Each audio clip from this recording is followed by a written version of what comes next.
Perkenalkan, aku Michelle Lydia dari kelas Exploration A. Pada kesempatan ini, aku mau menjelaskan tentang set field matrix. Sudah pernah dengar belum apa itu set field matrix? Ada yang sudah, ada yang belum ya? Oke, mari kita lanjutkan. Jadi, set field matrix itu merupakan salah satu produk geotekstil, tepatnya produk dari sistem konstruksi geotube.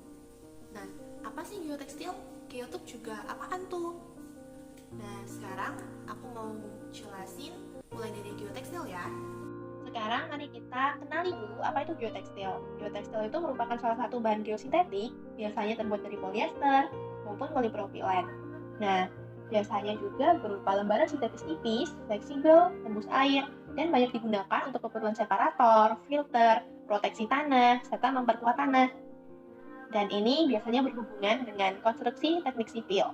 Geotekstil pertama kali digunakan pada tahun 1926 untuk pembersihan wilayah oleh Departemen of Circular Geophysics. Nah, kemudian pada sekitar tahun 1950 ditemukanlah bahan-bahan polimer atau man-made fibers yang dibuat untuk tujuan komersial. Nah, penemuan ini tuh dilatar belakangi dengan adanya masalah yang berkaitan dengan tanah serta penggunaan bahan-bahan alami yang tidak awet. Sehingga terciptalah geotekstil man-made fibers yang terbuat dari poliamida, polyetilen, polyester, dan sebagainya, di mana pada tahun 1953, Belanda itu adalah negara pertama yang mengambil rencana untuk membuat geotekstil man-made fibers ini. Kemudian, pada tahun 1977 itu adalah penggunaan istilah geotekstil untuk pertama kalinya, yang dicetuskan oleh Dr. J.P. Guiral di makalah dan presentasi di konferensi teknik yang diadakan di Paris. Sebelumnya, geotekstil itu dikenal sebagai filter fiber. Nah, geotekstil berdasarkan teknik pembuatannya dibedakan menjadi woven dan non-woven. Kalau geotekstil woven itu biasanya dibuat dengan cara dianyam. Sementara kalau non-woven atau juga disebut filter fabric dibuat dengan cara tidak teranyam dan biasanya berbentuk seperti karpet kain. Lalu kalau dari materialnya ada material nature fiber seperti hemp, junte, abaca, dan rami. Lalu ada man-made fiber seperti polipropilen, polyester, polyamida, polyetilen, dan sebagainya. Nah, geotekstil itu biasanya dibuat untuk apa aja sih? Yang pertama itu bisa jadi separator, filter, lalu proteksi tanah dari erosi, abrasi, dan sebagainya, serta memperkuat tanah, lalu bisa jadi stabilisator, kemudian banyak digunakan juga untuk konstruksi jalan, rel kereta api, dan sebagainya. Nah, sekarang kita sudah tahu nih kalau geotekstil punya beberapa macam, dibedakan dari cara pembuatannya dan material pembuatnya. Nah, di sini kita bisa lihat nih geotekstil woven dan non-woven dari material man-made fiber dan dari material natural fiber. Nah, sekarang mari kita mengenal geotube. Sebelumnya apa sih geotube itu? Nah, geotube merupakan salah satu produk atau sistem konstruksi dari geotekstil. Merupakan sistem yang terdiri dari pasir sebagai bahan pengisinya dan geotekstil sebagai wadah pembungkusnya. Nah, biasanya digunakan di dalam air, lahan kering, lahan basah, dan sebagainya. Nah, ada beberapa macam nih geotube. Ada geotube marine yang biasanya digunakan untuk konstruksi bidang kelautan, contohnya seperti revetment, reklamasi, pembuatan lahan basah, membuat platform, tanggul, struktur lepas pantai, dan sebagainya, agar terhindar dari erosi. Kemudian, ada geotube dewatering, yang merupakan produk geotube yang dibuat khusus untuk aplikasi dewatering lumpur, yang dapat menyaring lumpur secara efektif dan efisien. Lalu ada geocontainer. Nah, geocontainer ini merupakan jenis geotube yang dapat diisi sebelum dia dimasukkan atau ditempatkan di dalam air.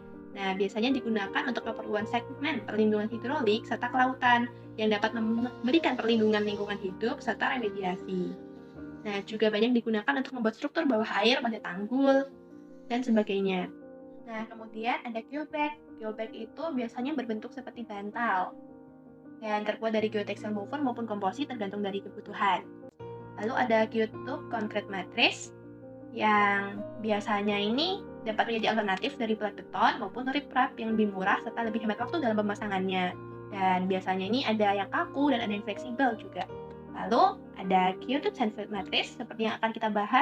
Nah, sekarang mari kita mengenal lebih dalam lagi tentang sandfield matrix. Seperti yang sudah kita ketahui, sandfield matrix ini merupakan produk geotekstil, tepatnya turunan dari geotube, atau bisa dibilang merupakan salah satu jenis dari geotube.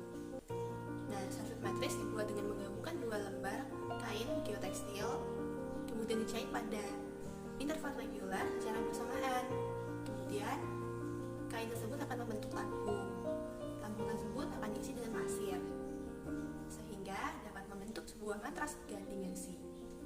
Nah, biasanya itu sandwich matris digunakan untuk melindungi tanah dari erosi, abrasi, memperkuat tanah terutama pada lereng curam, dan sebagainya. Lalu, apa sih jenis kain geotekstil yang digunakan untuk membuat sandwich matris? Nah, ini dia materialnya, yaitu polypropylene woven geotekstil. Lalu ada geotekstil composite with mulch integrated, atau kain geotekstil composite yang terintegrasi dengan mulsa. Lalu untuk bahan pengisinya, tentu saja sesuai namanya menggunakan sand atau pasir. Sekarang kita akan belajar tentang polypropylene, di mana polypropylene ini adalah salah satu material man-made fiber yang berupa polimer termoplastik dan banyak digunakan itu untuk alat tulis, wadah plastik, komponen otomotif, perlengkapan laboratorium, tekstil, dan sebagainya. Nah, pertama kali dipolimerisasi itu pada tahun 1951 oleh ilmuwan bernama Paul Hogan dan Robert Banks. Kemudian penelitian ini tuh dilanjutkan oleh ilmuwan Italia dan Jerman yang bernama Giulio Natta serta Ren. Dan akhirnya diproduksi massal pada tahun 1957. Nah, polypropylene ini punya sifat yang ringan, lalu kekerasan dan kerapuhannya paling tinggi. Sifatnya tuh kurang stabil terhadap panas, terutama sinar UV. Bersifat isolator, lalu tahan terhadap asam dan basa. Nah, sifat-sifat mekanik polypropylene ini tuh dapat ditingkatkan dengan menambahkan LLDPE atau polimer termoplastik lainnya. Nah, karena geotekstil itu kan biasanya digunakan di luar ruangan ya. Oleh karena itu, perlu nih ditambahkan bahan aditif penyerap sinar UV. Lalu, selain itu kan ada tingkat oksidasinya tinggi. Dan ini tuh dapat menyebabkan masalah pada proses percetakan. Oleh karena itu perlu ditambahkan antioksidan untuk mencegah degradasi atau oksidasi polimer.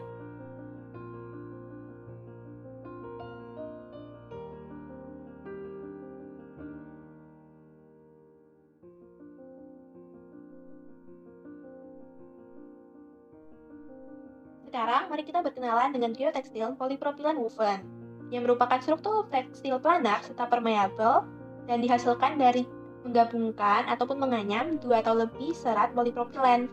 Nah, untuk geotekstil woven yang digunakan untuk SFM ini sudah difabrikasi dan ditambahkan substrat supaya lebih tahan terhadap sinar UV. Nah, biasanya ini geotekstil woven punya kelebihan. Salah satunya adalah daya tariknya tinggi, sementara tingkat kemolorannya itu rendah. Tahan terhadap asam dan basa lingkungan, karena asam dan basa itu tidak akan bereaksi terhadap polypropylene. Dan anti mikroorganisme pengerat karena ya terbuat dari bahan sintetis, sehingga lebih kuat dan lebih awet. Nah, untuk tingkat kekuatan dan keawetannya tuh 2 kali lipat dibandingkan yang non-woven. Tapi kelemahannya tuh juga mudah rusak oleh benda tajam, terutama kan karena diletakkan di luar ruangan. Nah, untuk penggunaannya itu ada sebagai separator dan filter. Ini sangat cocok karena memiliki permeabilitas yang tinggi sehingga air dapat keluar, tapi tanah tidak ikut keluar. Jadi cocok untuk mencegah hilangnya agregat tanah serta mencegah bercampurnya agregat tanah dengan tanah lunak sehingga struktur tanah itu lebih kuat. Lalu untuk perkuatan tanah dasar yang lunak itu, geotekstil woven biasanya dihamparkan lalu ditimbun sehingga beban itu terdistribusikan secara merata. Karena kan arah serat geotekstil woven ini terarah ya, sehingga arah gaya yang disebar itu akan mengikuti arah serat. Untuk metode pemasangannya, itu disesuaikan dengan kondisi tanah maupun tujuan penggunaan geotekstil ini. Nah, geotekstil komposit itu merupakan gabungan dari geotekstil polypropylene non-woven dengan benang polyester yang berkekuatan tinggi, sehingga terbentuklah material komposit yang memiliki dua fungsi sekaligus, yaitu sebagai separator atau filter, serta untuk memperkuat tanah yang baik. Nah, lalu apa tuh mulch atau mulsa? Nah, mulsa itu merupakan suatu material penutup untuk tanaman yang dapat menjaga kelembapan tanah, menekan pertumbuhan gulma serta penyakit, sehingga tanaman itu dapat tumbuh dengan baik. Nah, ada dua jenis. Yang pertama adalah mulsa organik yang terbuat dari sisa tanaman atau serpihan kayu, juga mulsa anorganik dari bahan plastik, karung, dan sebagainya. Nah, untuk mulsa plastik itu biasanya terbuat dari bahan polietilen yang berdensitas rendah dan dibedakan dari warna serta intensitas cahaya yang diteruskan, karena energi radiasi matahari yang diterima itu akan berdampak pada suhu lapisan tanah dan ditentukan juga oleh warna mulsa. dan cahaya yang dipantulkan, permukaan mulsa itu selain mempengaruhi tanah juga dapat mempengaruhi lingkungan sekitarnya. Nah, penggunaan geotekstil komposit terintegrasi mulsa ini biasanya digunakan pada permukaan yang terekspos untuk mempercepat pertumbuhan vegetasi di atasnya. Kenapa bisa mempercepat pertumbuhan vegetasi di atasnya? Karena penggunaan mulsa ini dapat mempengaruhi suhu tanah, di mana suhu tanah itu kalau meningkat dapat memicu pertumbuhan vegetasi. Lalu penggunaan mulsa ini dapat membuat tingkat evaporasi berkurang sehingga tanah itu terjaga kelembapannya. Dan dengan sifat geotekstil komposit itu yang dapat digunakan sebagai filter serta separator, maka unsur hara dalam tanah itu dapat tetap terjaga sehingga tidak mudah hilang terbawa air. Oleh karena itu, geotekstil komposit terintegrasi mulsa ini dapat membantu menumbuhkan vegetasi. Lalu gimana sih cara pembuatan sandfeld matrix? Nah, jadi kan digunakan dua lapis kain geotekstil. Dan kedua lapis kain itu dijahit bersamaan pada interval reguler. Nah, untuk lapisan yang atas digunakan geotekstil komposit khusus yang terintegrasi dengan mulsa. Sementara untuk lapisan bawahnya atau lapisan bawah matras menggunakan geotekstil woven. Jadi nanti akan terbentuk jahitan yang menyerupai tabung. Kemudian tabung itu akan diisi dengan pasir. Berikut merupakan video cara mengisi tabung sandfeld matrix. Nah, biasanya SFM ini dikirim ke lokasi dalam bentuk gulungan kain atau roll ya. Kemudian kainnya itu dihamparkan dengan arah tabung itu secara paralel menghadap ke arah kemiringan lerengnya. Baru kemudian diisi dengan pasir dengan cara hidrolik dan sebagainya. Setelah terisi penuh itu sambungan antar roll SFM ini akan dijahit langsung di lokasi, baru kemudian diturunkan ke lereng. Berikut merupakan gambaran bagaimana cara pemasangan sandfeld matrix. Menurut Geopex, cara mengisi sandfeld matrix ini ada 3. Yang pertama, pneumatic atau hydraulic filling. Nah, cara ini tuh dapat dilakukan apabila area yang akan dipasangi sandfeld matrix itu sangat luas. Nah, caranya dengan menggunakan kompresor serta sandhopper dengan feeder. Lalu, pasir itu akan ditiup melalui selang fleksibel ke dalam tabung sandfeld matrix hingga terisi penuh. Lalu yang kedua itu ada cara dry filling. Nah, ini tuh dapat dilakukan kalau punya jumlah pekerja yang cukup banyak. Nah, pengisiannya itu dilakukan dengan cara memasukkan pipa PVC ke dalam lubang tabung sandfeld matrix dulu, lalu pasir dimasukkan ke dalam lubang isian lewat pipa PVC itu. Terus didorong dan dipadatkan dengan bola beton. Akhirnya pasir yang ada di dalam sandfeld matrix ini akan menjadi padat. Lalu yang ketiga itu ada pengisian dengan cara wet filling. Nah, cara ini tuh hampir sama prosesnya dengan pengisian dry filling. Tapi kalau yang dry filling kan masukinnya dalam kondisi kering. Nah, kalau wet filling itu pasirnya disemprot dulu dengan water jet. Nah, baru dimasukkan melalui pipa PVC ke dalam tabung sandfeld matrix dan dipadatkan dengan bola beton itu. Untuk proses pengisian dengan wet filling ini lebih berkelanjutan dan lebih padat dibandingkan proses pengisian dengan dry filling. Sandfeld matrix biasanya itu diaplikasikan untuk revetment maupun anchoring. Nah, kalau revetment ini merupakan dinding yang dibangun untuk melindungi daerah pesisir maupun lereng terbuka yang curam seperti tebing pantai, tebing jurang, gumuk pasir, dan sebagainya. Nah, untuk melindungi dari abrasi serta erosi maupun untuk mengurangi energi gelombang serta memecah gelombang. Nah, kalau sandfeld matrix sendiri itu biasanya untuk revetment pada area non-marine, tetapi juga bisa untuk yang marine, tapi jarang. Seperti kolam dan kanal, bendungan dan tanggul, perlindungan saluran air supaya menarik garis air pada danau, kanal, dan lainnya pada batas wilayah masing-masing lagi.